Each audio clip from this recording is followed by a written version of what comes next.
This is Hannibal here from the HannibalTV.com with a daily wrestling news update for you. NXT did a 0.13 rating last night. The Young Rock season finale did a 0.19 rating. So, and actually that's a 0.19 in adults 18 to 34. So it could be even higher in 18 to 49. But the 0.13 NXT was the 18 to 49 rating, which is what everyone goes by. Killer Kross did an interview, I guess, with Fightful, where he said, who was also formerly known as Karrion Kross, by the way, where I guess in the match where Wardlow defeated Big Cass on Dynamite earlier this month, they originally wanted Karrion Kross to do that match. However, they couldn't come to an agreement, and I guess that's why Big Cass did it, where he jobbed to Wardlow in about 5 minutes, and then John Morrison recently did a job to Wardlow too in a very short match. Mistakes from both of those guys, in my opinion, to make an AEW debut just to lose. I don't really think it's worth it, to be perfectly honest with you. So I think Killer Kross made the right idea not doing that.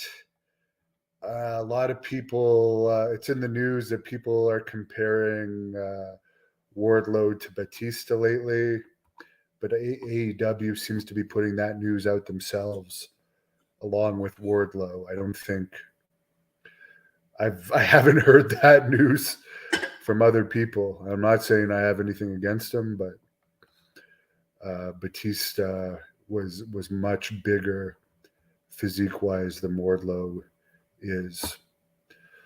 And finally, I got another sponsor today for the Great North Wrestling event, September the 3rd in Petawawa, Ontario. I'm really looking forward to that one. So mark it on your calendar, fans in this area.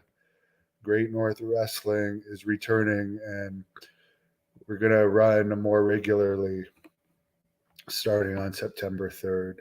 I've just been busy with other projects. Hey, Christopher, I did a good chest and back workout earlier, and I'm going to go for a run in a little bit. By the way, Tom Pritchard is doing a podcast about Owen Hart on this channel later tonight. Dutch Mantel did a podcast recently that I put on this channel where I put a clip where he said AEW was unwatchable as well as the other shows were unwatchable as well. And somebody commented, oh, Dutch Mantel is just bitter. While most of the time there's less than 1 million people watching AEW, does that mean everyone else in the fucking world is bitter? Or does it mean that they don't find it entertaining? You know, people can find something not entertaining and not be bitter. I can not find those shows entertaining either, and I'm not bitter. I'm very happy with my role right now, what I do. Sitting at home, talking about the news, editing videos, doing interviews, doing my own projects.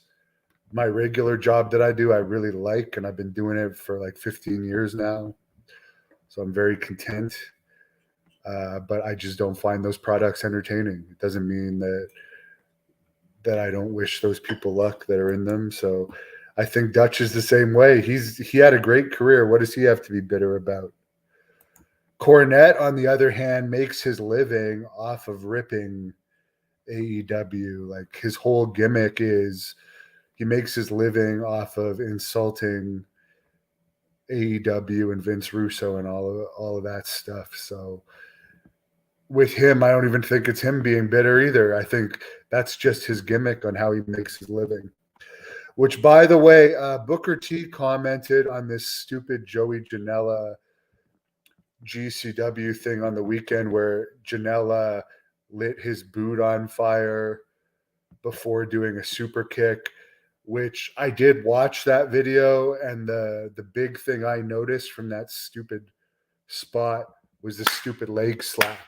you're going to go to all the trouble of lighting your boot on fire, but still clearly slap your leg and not even touch the guy with the boot. And then I guess what happened was the fire didn't get put out quick enough, and I don't think he had any really that serious injuries out of it from what I've read. But I'm not a fan of GCW. Apparently, there's rumors going around, people making accusations about them for doing fake COVID tests and so forth. But I think that's one of the most overrated companies out there. And by the way, I destroy them in viewership. Cheap Heat Productions, which, by the way, congratulations, Cheap Heat Productions. I just saw on Twitter that you're going to be part of the AEW Media Scrum coming up. So congratulations to you. Apparently, even though I'm the number one wrestling reporter in Canada, I'm not invited to that. Imagine that. The Cult of Justice for All Equal Rights is a big fan and subscribes. His name is Antoine. Thank you. I appreciate the support. Jesus or Jesus, what's up? I'm enjoying a coffee, and I'm about to go out for a nice run through the forest because it looks like it's going to rain a little bit later, and I want to make it out before it starts raining. Terry, checking in from Maine, not too far from here. Christopher is a fan of Killer Kross and Scarlet. John, yeah, this is a live chat. Are there any beautiful women with me? No, but I will be going out with Natalia again next week, and I'm sure we're going to make more videos together. The remainder of this week, although I may go out on the weekend, I'm going to be pretty focused on training because my movie is coming up soon, and I got to get in really good shape. Mike Piper is doing great.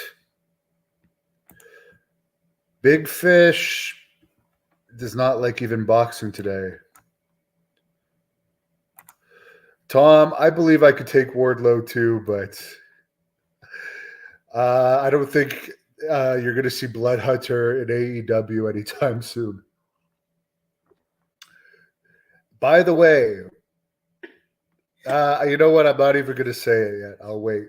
I'll wait for a few things before I say another announcement.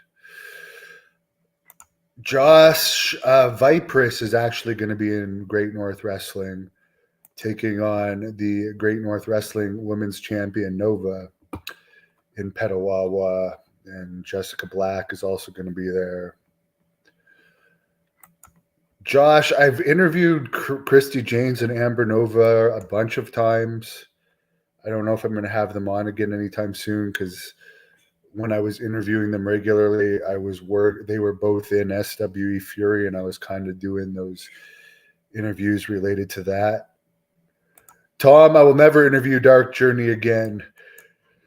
We'll never interview Dark Journey again. She's crazy. Someone says I'm going to be awesome in the movie. Well, I appreciate it. I'm really looking forward to it. I think there's going to be something. I think wrestling fans are really going to enjoy the movie. Vampire movie fans are going to enjoy it. And it's an erotic movie, by the way. So it's going to be a hot movie for sure. Shane, where's the originality nowadays with wrestlers? I don't know. I really don't know. I can tell you that Blood Hunter was a very original character, but he was too hardcore for modern wrestling. But he will be back in Great North Wrestling coming up September the 3rd in the Ottawa Valley, Petawawa, Ontario. Do another interview with the Goon? No, thank you, unless someone wants to pay me for it. if someone pays me to interview any of these people that are pain in the ass to interview, I'll do it. But I'm certainly not paying them for interviews. I got a bunch coming up in early June, by the way. I got like 4 interviews coming up in one weekend in early June, so I got a ton. Tom says the Blood Hunter is the new Ox Baker. I would actually say the Blood Hunter is more of a combination of Bruiser Brody, the Road Warriors, and the Sheik than Ox Baker. Anyways, guys, I'm going to go hit the road, get a nice workout in, go out there with the wolves and the foxes and all those little critters of the night that are out there in the forest. The skunks. I actually almost got sprayed by a skunk the other night. So it's good practice, like you're jumping and ducking and dodging stuff when you're running out there in the forest. But it's beautiful to run out there in the forest and very relaxing. So hope everyone has a wonderful evening. And again, Tom Pritchard's doing a live podcast on this channel starting soon. So subscribe so you don't miss any of these latest shoot interviews, live podcasts, match videos, or news updates. And we do stream on Facebook too. And our live streams are ad-free on Facebook at the Hannibal TV. We have almost 70,000 followers on there. Tom, yeah, there are lots of beavers in Canada.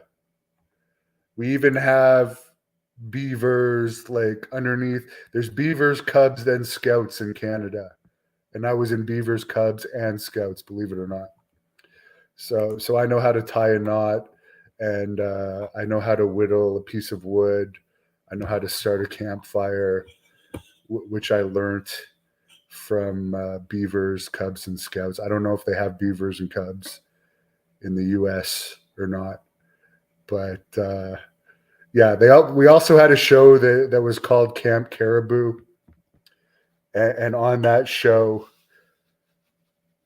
if you turn your head sideways, they would say that your cap is locked. So right now my cap is locked as a tribute to Camp Caribou. So cheers to that wonderful show for all the Canadian fans out there that remember. Thank you for watching the Hannibal TV. Please help me out and like this video, then click the subscribe and get notifications buttons so you don't miss any of my latest shoot interviews, match videos, or news updates. Follow us on Facebook at the Hannibal TV for more live streams and videos.